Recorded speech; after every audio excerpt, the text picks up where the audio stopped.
Hello दोस्तों, आप सभी का स्वागत है हमारे YouTube channel SSC teaching line पे। दोस्तों, आज का टॉपिक हम लोग देखिएगा सी टेट और यूपी टेट, जो कि अन्य टेट के एग्जाम जो होते हैं उसके लिए भी यह महत्वपूर्ण टॉपिक है, जो कि नॉन चोमस्की का यह सिद्धांत, भाषा विकास का सिद्धांत, इसे इनबोर्न थ्योरी भी कहा जाता है। तो इसको आप लोग ध्यान रखिएगा, यहाँ से 1-2 नंबर के प्रश्न एग्जाम में जरूर पूछे जाते हैं। ठीक ना। तो चलिए स्टार्ट करते हैं, हम लोग इसको जानेंगे और इसके साथ साथ हम लोग प्रश्न भी करेंगे। ठीक ना। देखिएगा, सबसे पहले हम लोग यह टॉपिक पढ़ेंगे। देखिएगा, यहाँ पे जो भाषा विकास का सिद्धांत है, इसे याद रखना थ्योरी ऑफ लैंग्वेज डेवलपमेंट के नाम से भी जाना जाता है और इनबोर्न थ्योरी के नाम से भी जाना जाता है। तो यह दोनों बातें आपको ध्यान रखना है। ठीक ना। उसके बाद देखिएगा, नॉन चोमस्की कहाँ के रहने वाले थे? नॉन चोमस्की अमेरिका के रहने वाले थे। यह प्रश्न आपसे पूछ लिया जाता है डायरेक्ट यूपी टेट के एग्जाम में या टेट के एग्जाम में। सी टेट को छोड़कर सी टेट में यह ऐसे प्रश्न डायरेक्ट आंसर वाले नहीं पूछे जाते हैं। उसके बाद देखिएगा, और इनका मानना है कि बच्चों में भाषा सीखने की जन्मजात क्षमताएं होती हैं। इनका मानना था कि जो बच्चों की भाषा सीखने की जन्मजात क्षमता होती है, यह मानते थे कि बच्चे अपने जन्म से ही, वो जब जन्म होते हैं वह तभी से बच्चे भाषा सीख जाते हैं।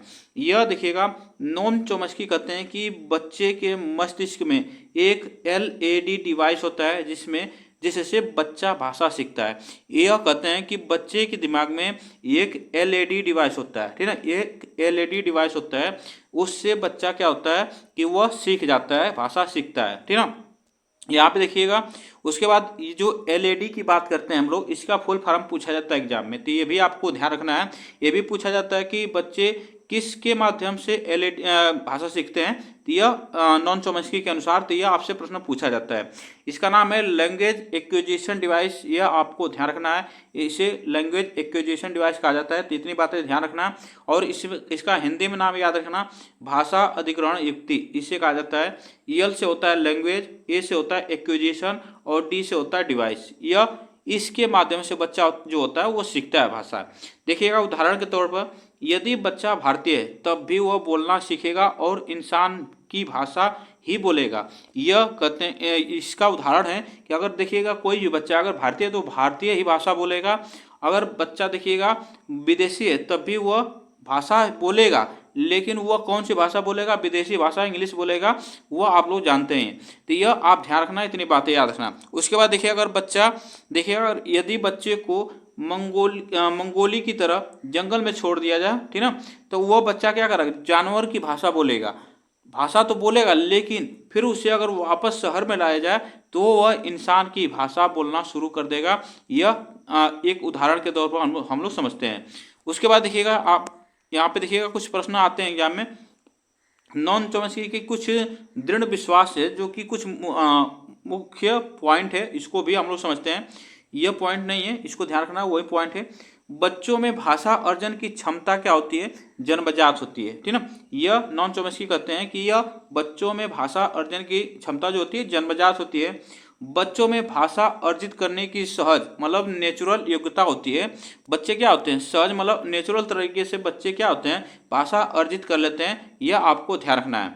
उसके बाद देखिए, बच्चे भाषा अर्जन क्षमता के कारण ही भाषा सीख पाते हैं। यह कहते हैं कि जो बच्चे होते हैं वह, याद रखना, बच्चे जो होते हैं वह भाषा अर्जन क्षमता उनके में रहेगी, उसी के कारण ही भाषा सीख पाते हैं। यह आपको ध्यान रखना है।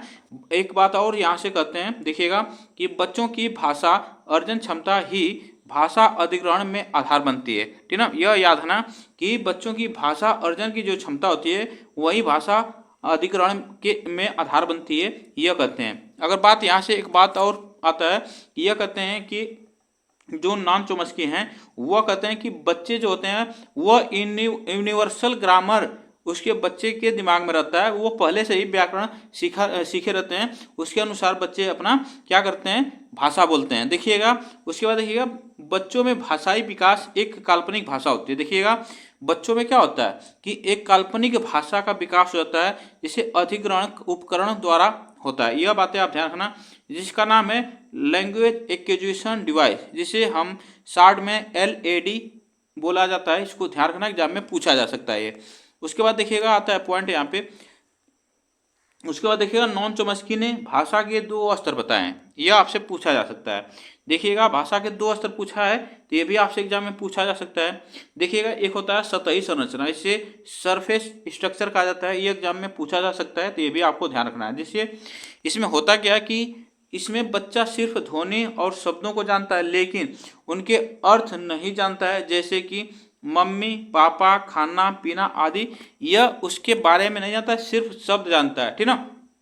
देखिएगा यह सिर्फ शब्द जानता है, उसके बारे में नहीं जानता है। जैसे बच्चा क्या होता है, आप ध्यान रखना, जैसे मम्मी जो शब्द होता है वो मम्मी कहता है, ठीक ना, वह उसके बारे में नहीं जानता है। छोटा बच्चा है तो अगर कोई भी अगर मतलब उसको मम्मी कहवाएगा, अगर कोई भी उसके मम्मी कहवाएगा तो बच्चा मम्मी कह देता है, उसके बारे में नहीं जानता है, ठीक ना। उसी तरह देखिए पापा भी, कोई भी बच्चे को अगर कहवा जाता है तो वह पापा कह देता है लेकिन उसके बारे में उसका अर्थ नहीं जान पाता है, ये आप लोग जानते हैं। उसके बाद देखिएगा यहाँ पे गहरी संरचना की बात करते हैं, तो यहाँ पे जो गहरी संरचना होती है डीप स्ट्रक्चर, ये एग्जाम में पूछा जाता है। इसमें होता क्या है कि बच्चों के शब्द जो होते हैं और वाक्य के पूरे वाक्य जो व्याकरणीय अर्थ होते हैं उसको ज्ञान हो जाता है, ठीक ना। यह आप ध्यान रखना, इसमें क्या होता है कि बच्चे के शब्द और वाक्य के पूरे जो व्याकरणीय अर्थ होते हैं उसको वो बच्चा जानने लगता है, यह आप लोग जानते हैं। तो इसमें आप लोग ध्यान रखिएगा, इसको आप लोग इस तरह समझिएगा। उसके बाद देखिएगा इसमें उदाहरण के तौर पर जब बच्चा मम्मी शब्द, याद रखना मम्मी जो शब्द होता है, शब्द को अपनी माँ के लिए ही एक विशिष्ट व्यक्ति के रूप में समझता है तो वह गहरी संरचना का उपयोग कर रहा होता है। तो इसको ध्यान रखना, जब मम्मी शब्द अगर किसी याद रखना एक विशिष्ट शब्द है, सिर्फ वह अपनी मम्मी को ही, अपनी माँ को ही सिर्फ मम्मी कहता है, उसके बारे में वह अर्थ समझता है। तो वह आप लोग जानते हैं कि कोई बच्चा अगर उसको मम्मी, अब उसी जो बच्चा है उसी को अगर दूसरे के माध्यम से कहवाया जाए मम्मी कह दो तो वह बच्चा नहीं कहेगा, सिर्फ अपनी ही माँ को मम्मी कहेगा, यह आप लोग जानते रहेंगे, ठीक ना। उसके बाद देखिएगा आता है हमारे यहाँ पे कुछ पॉइंट, नॉन चोम्स्की कुछ बातों का समर्थन नहीं करते हैं, ठीक है। यह बातें ध्यान रखना, ये कुछ बातों का समर्थन नहीं करते हैं जिनकी बातें कुछ मुख्य बिंदुओं में निम्नलिखित है। देखिएगा भाषा केवल सीखी जाती है और यह अर्जित नहीं की जा सकती। देखिएगा यहाँ पे क्या लिखा है कि अर्जित नहीं की जाती यह, लेकिन भाषा अर्जित की जाती है, भाषा केवल सीखी नहीं जाती, यह आपसे केवल सीखी जाती है। यह पॉइंट देखिएगा इसका समर्थन नहीं करते हैं नॉन चोम्स्की। उसके बाद देखिएगा भाषा का जो विकास अधिकांश बच्चों में समान आयु के आसपास हो जाता है। तो यह यहाँ पे देखिएगा यह पॉइंट जो है इसका समर्थन नहीं करते हैं कि जो भाषा का विकास होता है अधिकांश बच्चों में, वह समान आयु के जो बच्चे होते हैं उनमें भाषा का विकास होता है, यह इसका समर्थन नहीं करते हैं। उसके बाद देखिएगा बच्चे द्रुत गति से भाषा सीखते हैं, बच्चे क्या होता है तीव्र गति से भाषा अर्जित करते हैं, यहाँ पे इसका समर्थन नहीं करते हैं नॉन चोम्स्की। यह कहते हैं कि बच्चे जो हो वह जन्मजात सीखते हैं, वह तेज गति से बच्चे भाषा अर्जित नहीं करते हैं, यह आप लोग ध्यान रखना, एग्जाम में यह प्रश्न पूछ लिया जाता है।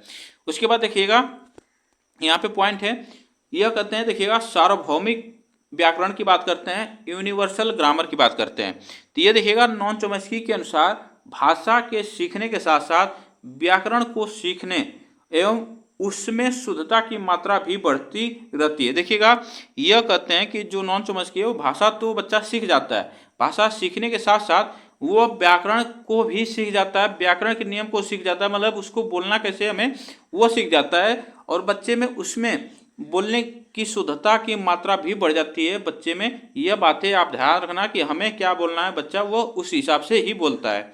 उसके बाद देखिएगा इनके अनुसार भाषा को सीखना और व्याकरण को सीखने की प्रक्रिया जो होती है वो सार्वभौमिक या यूनिवर्सल होती है।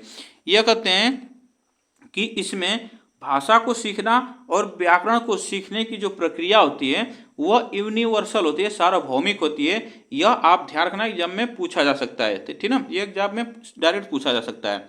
उसके बाद देखिएगा कि भाषा को अर्जित करने की ये क्षमता कुछ निश्चित समय तक होती है।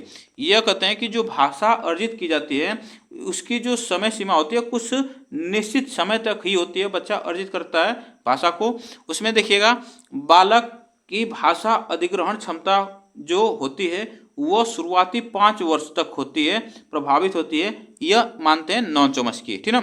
उसके बाद जो होती है उसके पश्चात फिर भाषा को सीखने में कठिनाइयों का सामना करना पड़ता है, क्योंकि उसके पश्चात भाषा को सीखने की क्षमता कम हो जाती है। तो यह कहते हैं कि जो बच्चा होता है वह 5 वर्ष तक ही प्रभावी रहता है भाषा सीखने को उसके अंदर, यह आपको ध्यान रखना। उसके बाद जो होता है कि भाषा को सीखने में कठिनाई होती है बच्चे में, और भाषा जो सीखने की क्षमता वो कम हो जाती है, इनका मानना था। अब यहाँ पे देखिएगा, अब यहाँ पे हम लोग करेंगे कुछ क्वेश्चन। चलिएगा क्वेश्चन कुछ करते हैं हम लोग। देखिएगा ये प्रश्न, पहला क्वेश्चन देखिएगा, इसमें नॉन चॉम्स्की किस सिद्धांत के जनक माने जाते हैं। यह आपसे प्रश्न ऐसे पूछा जाता है, व्यवहारवाद, संरचनावाद, जनरेटिव व्याकरण और प्रयोजनवाद। तो आप ध्यान रखना, जो हमारा जनरेटिववाद है ना, जनरेटिववाद को, जनरेटिव जो व्याकरण है इसी को कहा जाता है भाषा विकास का सिद्धांत कहा जाता है, या सार्वभौमिक व्याकरण के नाम से भी जाना जाता है। इसको आप लोग ध्यान रखें, उसी को जाना जाता है। तो जनरेटिव जो व्याकरण होता है इसके जनक माने जाते हैं नॉन चॉम्स्की। एग्जाम में यह प्रश्न पूछ लिया जाता है। उसके बाद देखिएगा यहाँ पे पूछा जाता है LAD का अर्थ पूछा जाता है। तो हम बता चुके हैं LAD का एग्जाम में पूछा जाता है। इसका अर्थ देखिएगा, इसका जो अर्थ होता है लैंग्वेज एक्विजिशन डिवाइस होता है। यह एग्जाम में पूछ लिया जाता है डायरेक्ट, तो ये भी आपको ध्यान रखना है। इसमें जो ऑप्शन होगा हमारा लैंग्वेज एक्विजिशन डिवाइस होता है, ठीक ना। उसके बाद देखिएगा यहाँ पे यूनिवर्सल ग्रामर किससे संबंध रखता है, बताइएगा यूनिवर्सल ग्रामर किससे संबंध रखता है। तो यह आप ध्यान रखना, सभी भाषाओं के समान व्याकरणीय सिद्धांत से, यह आपको ध्यान रखना, सभी भाषाओं के समान व्याकरणीय सिद्धांत से यह क्या रखता है, संबंध रखता है। यूनिवर्सल सार्वभौमिक ग्रामर, यह भी हम लोग बता चुके हैं, तो यह आप ध्यान रखना चलेगा। उसके बाद देखिएगा नॉन चॉम्स्की का सिद्धांत जो है, सिद्धांत का विरोध करते हैं कौन। संज्ञानात्मक सिद्धांत करता है, व्यवहारवादी सिद्धांत, जैविक सिद्धांत और वर्णनात्मक सिद्धांत। यह आप ध्यान रखना, जो नॉन चॉम्स्की हैं किस सिद्धांत का विरोध करते हैं, तो वह याद रखना व्यवहारवादी सिद्धांत जो होता है इसका विरोध करते हैं। यह आपको ध्यान रखना। यह क्यों करते हैं कि जो ये व्यवहारवादी जो वैज्ञानिक थे, मनोवैज्ञानिक थे स्किनर, यह कहते थे कि जो बच्चा है वो भाषा सीखता है अपने वातावरण से, पर्यावरण से भाषा सीखता है। लेकिन नॉन चॉम्स्की कहते हैं कि बच्चे में वह जन्मजात क्षमता होती है भाषा सीखने की, इसी का यह विरोध करते हैं। यह बातें ध्यान रखना, एग्जाम में यह प्रश्न पूछ लिया जाता है, तो व्यवहारवादी सिद्धांत के यह विरोध करते हैं, ठीक ना। चलेगा। उसके बाद देखिएगा यहाँ पे नॉन चॉम्स्की के अनुसार भाषा किस पर आधारित होती है। तो नॉन चॉम्स्की के अनुसार भाषा जो है किस पर आधारित होती है, अनुकरण पे, पर्यावरण पे, जन्मजात मानसिक क्षमता पे और अभ्यास पे। तो देखिएगा नॉन चॉम्स्की के अनुसार जो भाषा होती है वह जन्मजात मानसिक संरचना होती है। एग्जाम में यह प्रश्न डायरेक्ट पूछ लिया जाता है, तो भी आपको ध्यान रखना है। चलेगा। उसके बाद देखिएगा चॉम्स्की के अनुसार डीप स्ट्रक्चर दर्शाती है। तो अभी हम बता चुके हैं डीप स्ट्रक्चर, गहरी संरचना की बात करते हैं, तो उसमें क्या होता है कि बच्चे शब्द और वाक्य के बारे में अर्थ को जानने लगता है, तो वह होता है हमारा वाक्य का असली अर्थ वह जानने लगता है, तो यही हमारा सही होगा। इसको आप ध्यान रखना। उसके बाद देखिएगा यहाँ पे सरफेस स्ट्रक्चर की बात करते हैं। सरफेस स्ट्रक्चर का अर्थ क्या होता है, तो वह आप ध्यान रखना, जो सरफेस स्ट्रक्चर जो सिर्फ वाक्य और शब्द को जानता है, वह आप ध्यान रखना वाक्य का प्रत्यक्ष रूप जो सामने जो चीज होते हैं उसको ही जानता है, उसके बारे में वह आपको ध्यान रखना है। जो सामने चीज होगी उसके ही बारे में उसका अर्थ नहीं जान, तो उसके ही बारे में जानता है, उसका अर्थ नहीं जानता है, तो इसको ध्यान रखना है। चलेगा। उसके बाद देखिएगा क्वेश्चन नंबर 8, चॉम्स्की के अनुसार बच्चा भाषा कैसे सीखता है। तो यह हम लोग जान चुके हैं कि जो भाषा है बच्चा वह LAD जो डिवाइस होती है उसकी मदद से बच्चा सीखता है। एग्जाम में यह प्रश्न पूछा जा सकता है, तो ये भी आपको ध्यान रखना है। उसके बाद देखिएगा नॉन चॉम्स्की के अनुसार मानव मस्तिष्क में कौन सा विशेष तंत्र होता है जो भाषा सीखने में मदद करता है। यह जो प्रश्न है एग्जाम में पूछे गए हैं, तो इसी को हम लोग कर रहे हैं। तो वह होता है लैंग्वेज एक्विजिशन डिवाइस होता है, जो कि भाषा सीखने में मदद करता है। उसके बाद देखिएगा यहाँ पे नेक्स्ट क्वेश्चन देखिएगा, लैंग्वेज एक्विजिशन डिवाइस का मुख्य कार्य क्या होता है। यह पूछा जाता है, इसका मुख्य कार्य क्या होता है। तो देखिएगा इसका मुख्य कार्य होता है कि व्याकरण और भाषा संरचना सीखने में सहज क्षमता बनाता है, इसका यह मुख्य कार्य होता है, तो ये भी आपको ध्यान रखना है। चलेगा। उसके बाद देखिएगा यहाँ पे चॉम्स्की के अनुसार व्याकरण का कौन सा हिस्सा जन्मजात होता है और हर व्यक्ति में समान होता है। यह आपको ध्यान रखना है कि चॉम्स्की के अनुसार व्याकरण का कौन सा हिस्सा जो है जन्मजात होता है और हर व्यक्ति में समान होता है, तो वह होता है हमारा यूनिवर्सल ग्रामर। यह आपसे ध्यान रखना, सार्वभौमिक व्याकरण जो होता है यह होता है। तो एग्जाम में यह प्रश्न पूछा जा सकता है। तो यह आज के लिए हम लोग इतना ही प्रश्न करते हैं। बताइएगा आप लोग यह टॉपिक आपको कैसा लगा, और वीडियो को आप लोग लाइक शेयर जरूर करिएगा, कमेंट करके जरूर बताइएगा, और चैनल को सब्सक्राइब जरूर कर लीजिएगा। तब तक मिलते हैं नेक्स्ट वीडियो में। आज के लिए बस इतना ही।